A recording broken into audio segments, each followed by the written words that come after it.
Hey, what's going down, everybody? This is Sarius, and welcome to episode 6 of our official Darkest Dungeon playthrough. I'm really glad to have you here. Hope you're enjoying the videos, and we're going to be locking and stocking and rocking up for another wheeled adventure. But let's recap a little bit about how successful we were last episode. Right here, kleptomaniac in action. He just whistles, he grabs gear, and if there was loot in there, he'd keep it to himself. That means you wouldn't see an ounce of gold or anything in there. She's got hylomania, which means she's going to actually just have her fingers all over chests or ornate looking things. So I hope we don't hit any more oh, son of a... And now it's up to our plague doctor. We're gonna try to dislodge their entrenchment in the back. Works without a hitch, but Kylie's gonna be stepping forward, and we're not stopping at just the second line. No, my friend. Flashbang goes off now. This next strike that she primed is gonna just kill her in one shot. Up to the hand axe. Boom!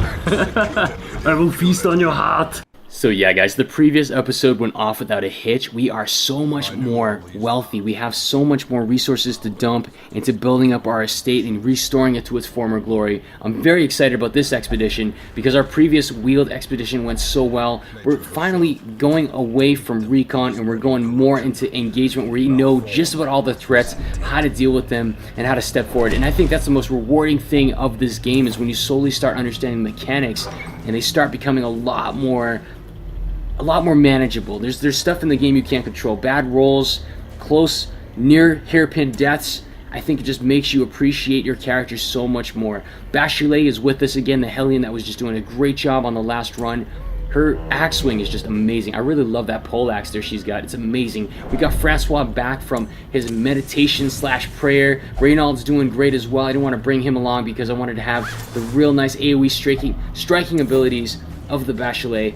And then right now I've got Mott Reavers here coming back from the brink of madness. He's doing well. I taught him some brand new tricks. You're gonna actually see him employ his flashbang ability here, which I really enjoyed after seeing Callie effectively use that. And I love the bounty hunter as a strategy to disorient the lines. I think it's a lot more reliable than the plague doctor's disorienting blast in my honest opinion. But our Vestal steps in, pops a nice stun proc on that front brigand. And now we're going to start laying into the enemies, and they're going to wish they never crossed us on this path because we are about to slice through these lines quickly. Alright, nice hit there. You can see the pole axe is really coming in handy. We've got Francois with the follow-up attack to get the rifleman out of the way. He's gone. He's out. He's toast. He's dust. And now it's round 2, baby. We got a nice free attack. Bachelet gets another shot, so she's going to maximize with some AoE damage. Mott Reavers, again, going to be throwing a nasty surprise for that back. Brigand doesn't even get a chance to attack, and at this point now, instead of having to heal, because again our Vestal she has nothing to heal. You know, we're all just doing so amazing in this sense. Reprocs the sun, both of them lose turns. No damage sustained so far, and right now Francois is going to be stepping in for the kill. A nice beefy 12 roll, and boom, you can see it took off some of his stress, just taking that Brigand out. Again, Vestal stepping in, doing a nice stun proc, taking out the Brigand. He loses a turn yet again.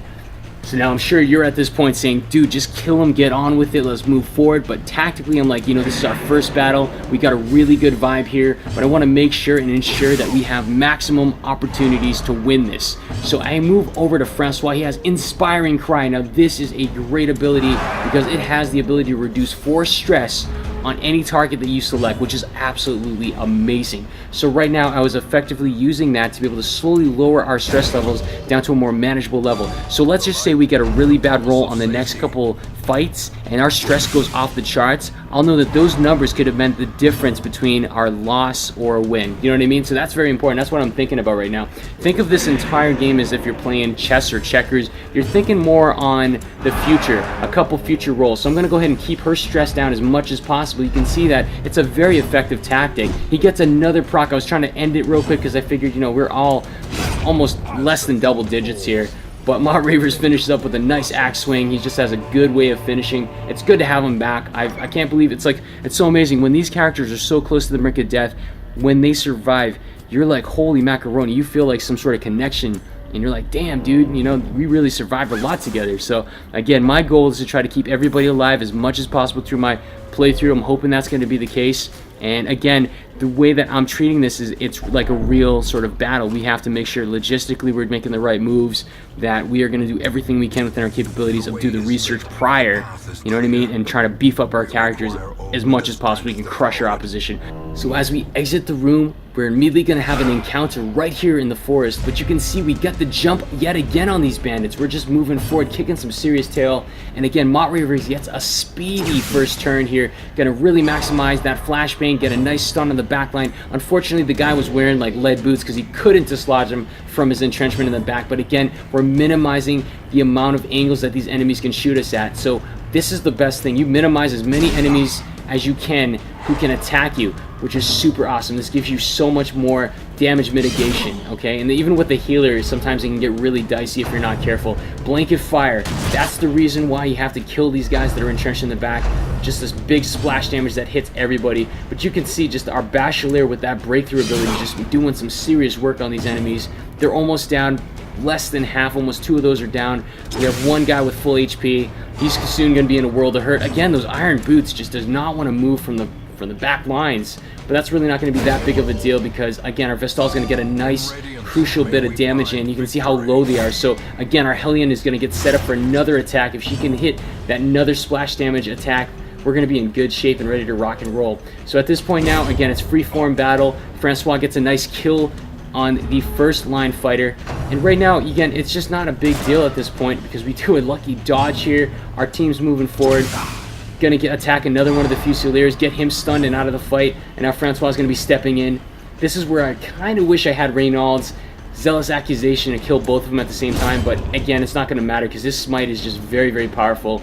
So at this point, I was hoping that our Hellion would get a chance so she could be able to use that nice breakthrough attack once more, but it's not really going to matter too much because we really have the tide of battle in our hands. So she's going to proc a little bit of healing right now.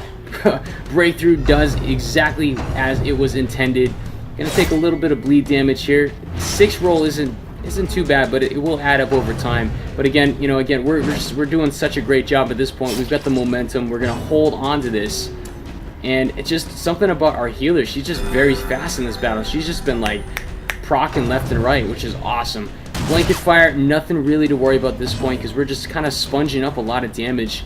And you can see just how fast we were able to really take advantage of that surprise. It's just amazing how just a couple little minimal things in this game can really add up to this crescendo of great things or bad things happening to you. So yeah, guys, after playing Darkest Dungeon for quite some time, I have got to say that this by far has been the most rewarding yet humbling and heartbreaking game that I've played, all in one huge concoction of just this masterful brew.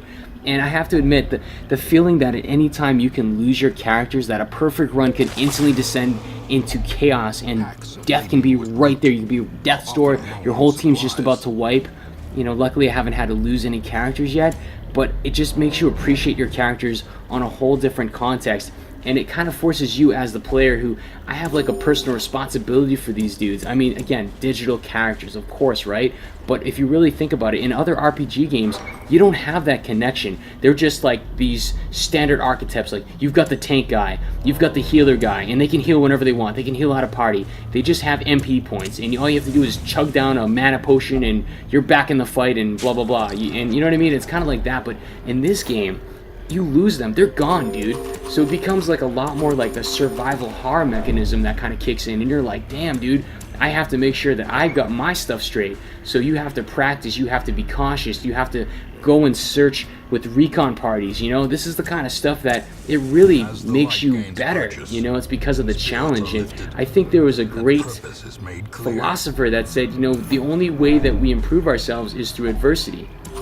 And I really think that's so amazing. But not only just that, you're on the brink of losing something dear to you, amazing to you, something that you want to win in, something you want to get through, you know, and then it's like you can lose it at any moment, so you savor it on a whole different level. For some reason, this game just really resonates on that topic for me, mainly because I've had a lot of stuff go down in my own personal life that makes me appreciate the small things, you know what I mean? So it's really cool that this game came along, and I'm so glad that Red Hook Studios came up with this game. It's just so amazing. I mean, again, it's just a game, as many of you guys know, but you know, for some people, it's just, it kind of does resonate on a different level, and I have to say that I am so happy. Now, right here, you can see the outright fail. I was trying to go through the door in the back, so you don't want to be using the mouse for that. You want to be able to push W when you get close enough to that back door if you have to backpedal, okay? Ran out of shovels. I wasn't going to incur unnecessary stress on my team.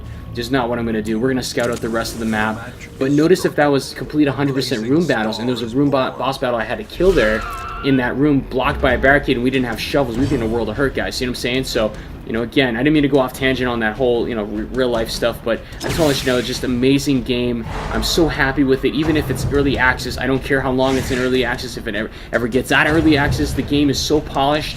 I'm so glad I got this, and I think it was totally worth its weight, and it's worth the cost, and I'm so glad to bring you on the adventure. So again, we don't have a whole lot of enemies to really have to worry about. We've got some of these maggots that look absolutely horrifying. If you really think about the scaling on how big these guys are, if you saw that in real life, I don't know what to say. But Breakthrough, again, steps in. We got some holy water from maggots. I don't know how that works, but it doesn't matter at this point. We got one room left to go. Now right here, these troubling effigies are beautiful. It's like the game gave us a free holy water just to say, like, hey man, you worked hard, Sarius. Here you go. So as it stands, if you use holy water on effigies, you have a chance of getting a really positive perk. So we got range plus, yeah, I guess maybe on a sword swinging night, I have no idea. It doesn't matter, we got a positive perk. I'll take that over a negative perk any day. So right here, guys, wheeled exploration. We're so close to finishing this off. We only got a couple more enemies that have to deal with. The spider moved them right to the second line. Ma Raver's flashbang is doing a great job of basically dislodging enemies from their optimal entrenchment, which is really great because Francois is going to step in, finish the spider off with a beautiful crit for 24 damage. You can see the stress is going down on just about everybody. Hellion didn't get any stress relief. She's probably like, that was not a very good attack. But long story short, man, she's going to actually miss this breakthrough here. It was an easy shot. She could have easily had it, but no big deal. We're actually doing a really good job. We're just about wrapping up the dungeon, like I said. So, again, things are good. We got the battle momentum. We've got the tempo here, and we're having a really good time. Actually, our dungeoneering has just been very, very successful without a hitch. A little bit of stress damage, but nothing we can't manage. And she finally lands the second blow, finishing that. We got some good gold. We're going to be moving into the next room. So guys, without a doubt, stress mitigation is so important. And during the battle, you can see how just we squeezed out as much stress as possible from our Vestal. We're all going to be battle ready for yet another mission if we decide to go together as a team. But I wanted to let you know that's the key to absolutely beasting in this game. Thank you for tuning in. This is Sarius. Hope you enjoyed the video because I am having such a blast sharing these adventures with you. We have so much more on the way, so definitely stay tuned. If you like this video, you want to support it, definitely share the video with a friend. Let them know about it. And if you want to subscribe, that's totally an added bonus. I'll see you on the flip side. This is Sarius signing out. I'll catch y'all later. Love y'all. Peace out.